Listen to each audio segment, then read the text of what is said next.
So, good morning class. My name is Lawrence Abello and I'll be your teacher for today.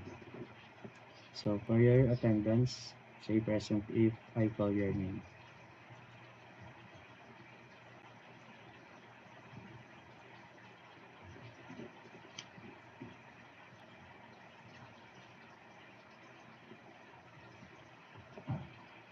So, yun. Wala namang absent. So, let's proceed to our opening prayer. So, anyone who wants to lead the prayer?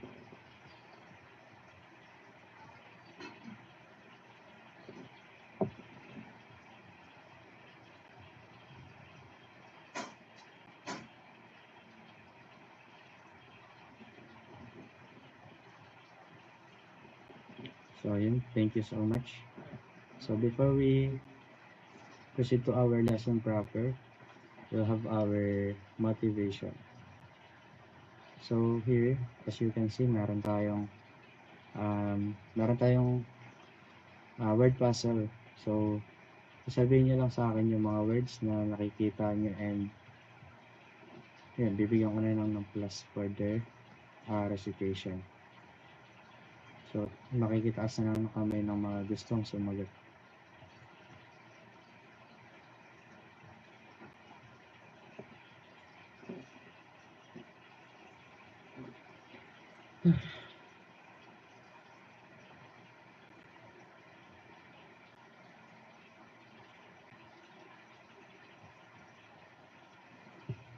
So, yun. So, let's start our lesson proper. So, the name of our topic for today is Looking Inside the Computer System. Chapter 1B. So, yun. Ito yung our presenting examples or our objective for today. Number 1 is to understand how computer parts function and their connection to other parts.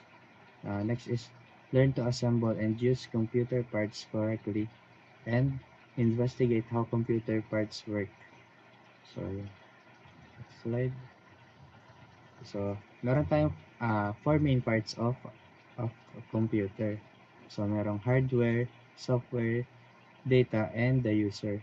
So, sa hardware, ito yung mga components or mga computer parts na kailangan nating i-attach sa isang isang computer unit.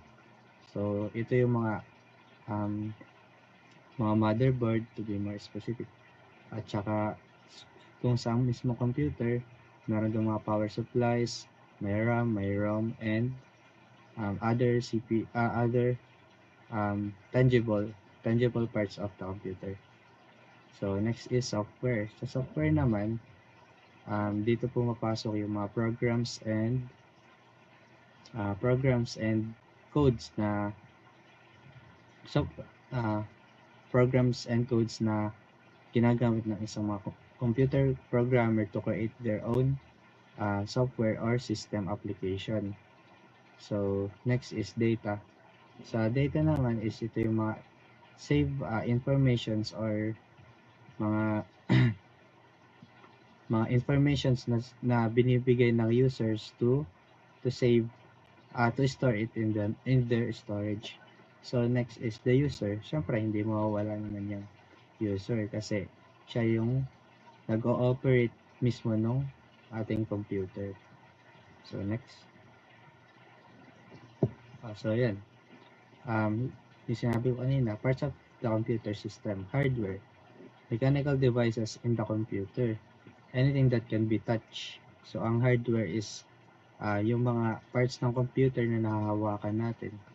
Yun na nga yung sinabi ko kanina na katulad ng mga mouse or monitors na kailangan natin to display information. So next is software. So software naman is to tell the computer what to do. It is also called a program and thousands of programs exist. So yun, sinasabi ko kanina na ito yung dito yung part na kailangan ng isang programmer na mag-create ng codes or programs to sabi natin, para mag-run yung program inside the computer. So, ang software din naman is hindi naman mostly based sa system na computer. Meron rin naman tayong tinatawag na application software na ito naman is may specific operation or command siya na ina-execute para magamit siya ng user. So, next slide. Kasunod is data, pieces of information, and computer organized and present data. So, dito is yung sabi natin important or crucial part of a computer system kasi dito nakalagay yung mga save informations or sabi natin mga programs na kailangan natin i-secure or kailangan siya naka-organize in order to ma-avoid yung overloading or misplace natin ng data kasi marami and hindi natin agad makikita yun kasi malaki ang storage ng isang computer. So next is users. People operating the computer. It is the most important part and tells the computer what to do. So yun nga. Without the users, hindi gagana ang isang computer. So we really need users to operate the computer. So yun, next. Yan. Dito naman is the processing cycle of information. So nauuna dito is yung pag-input ng user ng information or ng data, tapos papasok siya sa processing. So ano nga bang pumapasok pag sinasabi natin processing? Pag sa processing naman, dito na nag-ooperate or nagra-run yung mga hardware devices or hardware parts or peripherals to para ma-display or ma-read siya ng computer. So dito nagfa-function yung mga computer parts katulad ng CPU, which is the most important part of the computer. So yun. Sa kasunod naman is output. Sa output naman dito natin makikita yung sabihin natin yung result or yung mismong kinalabasan nung in-input natin na data. So, kasunod naman is storage. So, sa storage naman, syempre, lahat naman importante sa pagpo-process ng data, especially sa storage. Kasi, without storage, hindi natin masasave or hindi natin ma-organize yung mga data na in-input natin without saving it to their storage. Kasi, nag-input ka ng data, hindi mo naman sinave, hindi mo naman nilagay sa mismong storage. So, ano magiging, parang nasayang lang yung mga nilagay nating data kasi mawawala rin siya after mong gumawa ulit ng bagong process or ng program. So, next, essential computer hardwares. Computers use the same basic hardware. So, yun nga, paulit-ulit lang yung sabihin natin ito yung pinaka-common na kinukuha or kailangan natin sa isang computer. So, hindi kita yung try natin siya. So, dito, ayan. Makikita nyo is there merong output, may memory, may processor, may storage, and split yung input and output devices. So, yun. Wait, samot natin. So, yan. Dito, makikita natin is merong output devices or mga output devices na ginagamit natin sa computer, which is nakaturo dito is merong monitor screen, may printer, and mouse. So, yun yung ginagamit natin para mag-display ng mga information and data na ini-input natin sa computer. So, kasunod naman is itong storage. Sa storage naman, merong mga parts na na binubuunan. Meron diyang meron diyang RAM which is yung most basic na storage hardware na ginagamit natin to save data. So next is yung processor.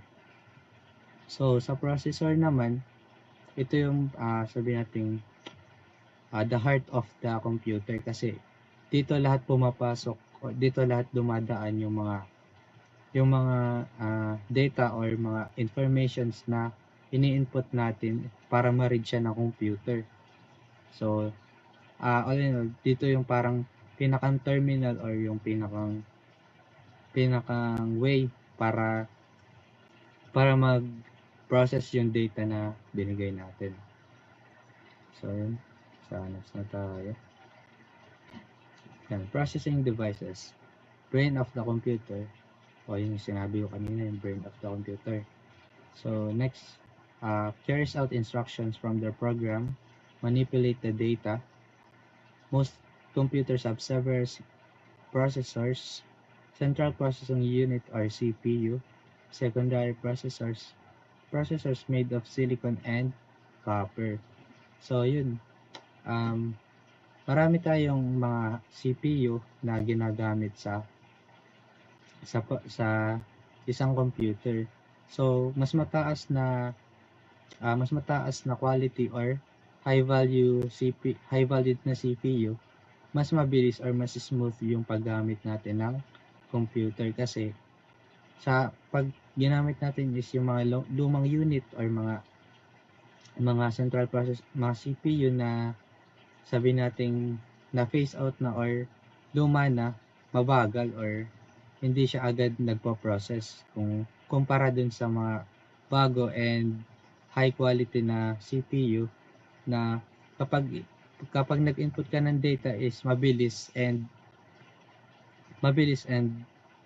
convenient siyang gamitin, unlike sa lumang CPU na mabagal and mahirap kasi naglalag agad yung ating computer kasi hindi niya kaya mag-multitask ng ganong karaming software applications na.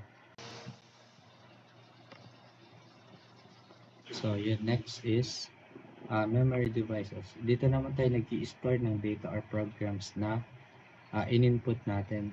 So meron tayong two types of memory devices, which is yung RAM and yung ROM. So RAM or random access memory is volatile and stores current data and programs. So mas mataas na RAM is mas mabilis na pagpo-process ng program. So ano nga ba ano nga bang ibig sabihin pag sinabi nating volatile? So pag sinabi nating volatile, pag nawalan ng power yung isang computer unit is mawawala rin yung mga data or yung mga data na nakalagay doon sa isang computer unit. So pag nag-power off yung isang RAM, mawawala yung mismong nasa computer unit. Pero meron tayong tinatawag na ROM or read-only memory na kung saan permanent yung pag-store niya ng programs or ng data. So dito is kapag pinatay natin yung isang computer unit, hindi mawawala yung mga sinave nating mga files and data. So ayun, holds the computer boot directions. So yun. Next is input and output devices. So dito naman is it allows the user to interact with the computer. So sa input devices is dito pumapasok yung keyboard and mouse. Nakalagay dito is accepts data. Yun. Kasi pag sinabi natin accepts data is so kapag sinabi natin accept data, maglalagay tayo or mag-i-input tayo ng information sa isang computer or sa isang device unit, and dito is nagdi-display or dito nalalagay yung mga nilagay nating mga information or data sa isang computer. So, meron naman tayong output devices or yun yung nagde-deliver ng data, which is mga monitors, printers, and speaker. So, sa output devices naman is parang extended version siya ng isang uh, computer device. So, nag-i-input yung user ng data, and ang role naman ng output device is to deliver or to process the data. So, dito may example tayong monitor, printer, and speaker. So, sa monitor is mag-input tayo ng data, halimbawa sa Word, Microsoft Word or Word document. Naglagay tayo ng data, nag-type or nag-input tayo ng data. And ang role ng monitor is to display kung ano yung na-input mong data. So, halimbawa, di ba, meron ka nang na-input sa Word document. Yung kasunod naman is yung pag-print or printing process. So, sa printer naman, ay dito naman ipiniprint or naglalagay ng output yung nilagay nating data. So, sa printer, syempre lahat naman tayo is nakita ng isang printer.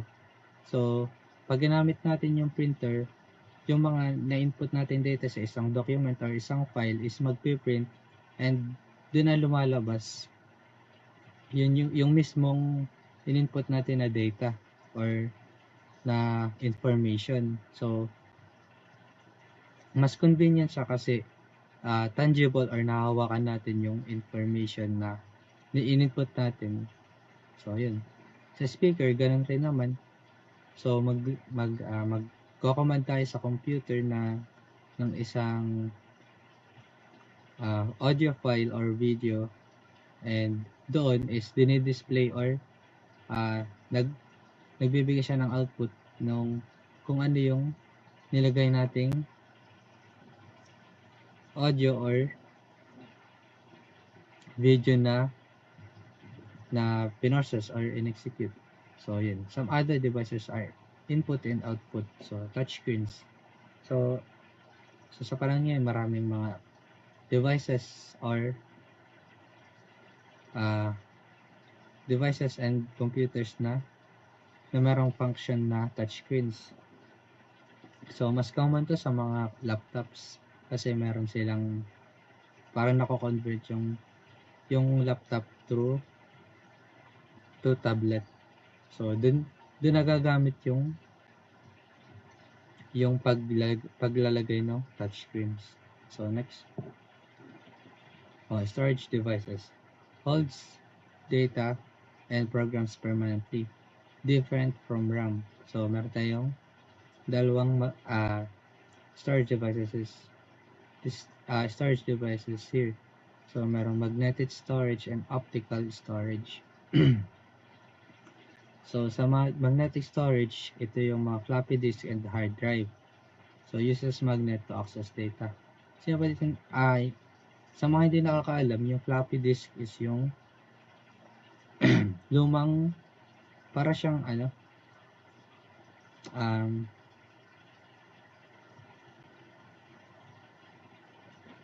para siyang yung sa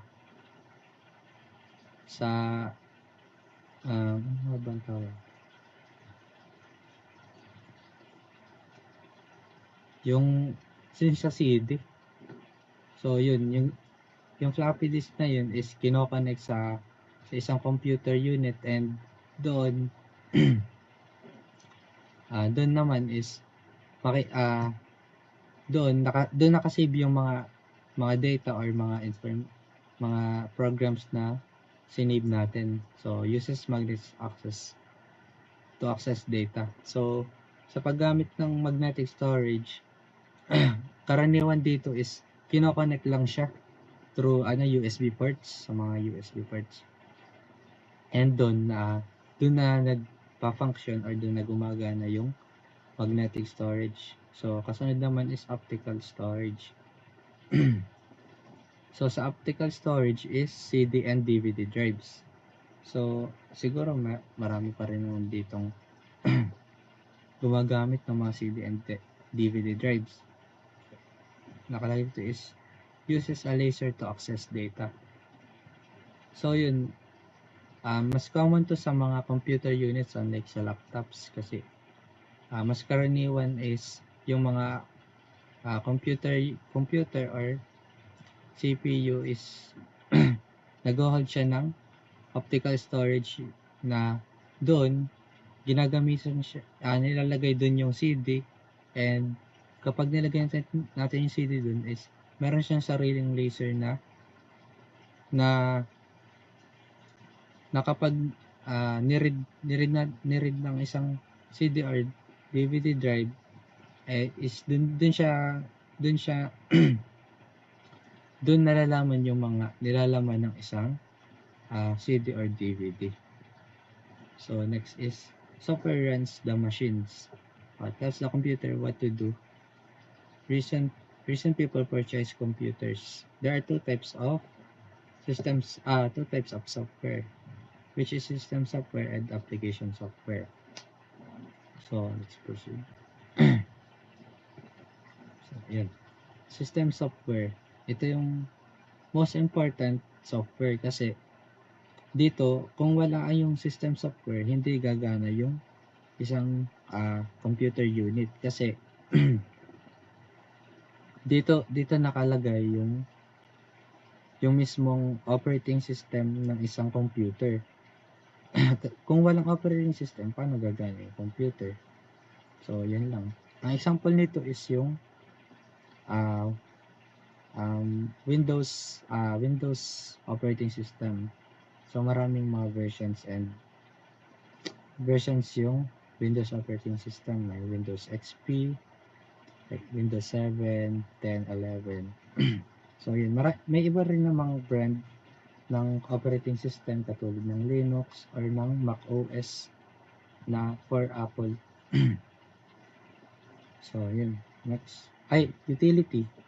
So, sa software and operating system, meron siyang package software na nakalagay doon is yung operating system na operating system kasama yung mga antiviruses. Katulad ng sa Windows, meron tayong Windows Security and Windows Store. So, yun. So, again, application software accomplishes a specific task. Most common type of software is Microsoft Word. Covers most common uses of computer. So, sa application software is parang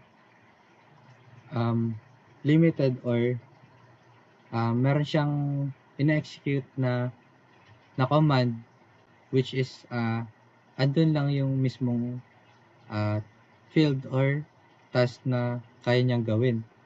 So, kumbaga sa tao, halimbawa, may isang engineer, so, mas nakafocus siya to build and to plan building layouts. So, katulad siya ng application software, andun lang yung nakafocus yung program or yung function niya. So, ang example dito is Microsoft Word.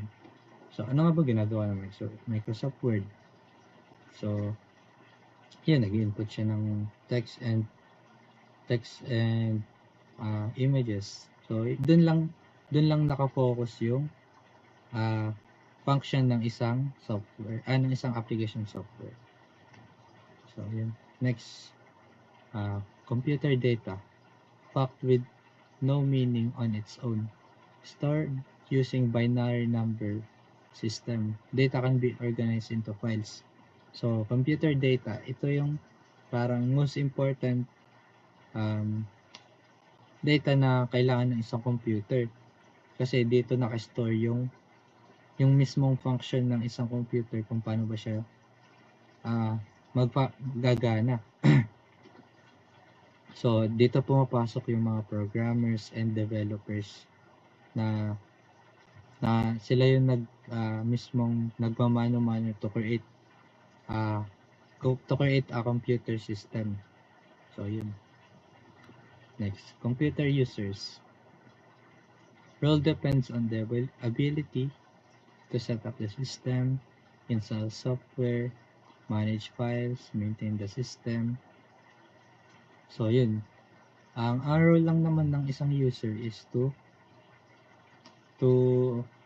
take care of the computer or ng isang system unit kasi kailangan ng isang user to be careful of their system unit kasi may mga hackers or mga computer threats na kung saan nalilik or nagkakaroon ng threats yung computer na magiging sanhi ng pagkasira or pagka-leak ng information ng isang computer. So yun. Userless computers run with no user input automated system. So kapag sinabi natin userless computers, syempre userless, walang mangyayari kasi wala nag-i-input ng mga data na kailangan ng isang computer kasi kailangan niya ng user. So yun lang naman sa lesson natin for today. So marami ba natutunan na lahat? So yun. Sino gusto makapagbigay ng mga natutunan nila? Tapos just raise your hand. Yan.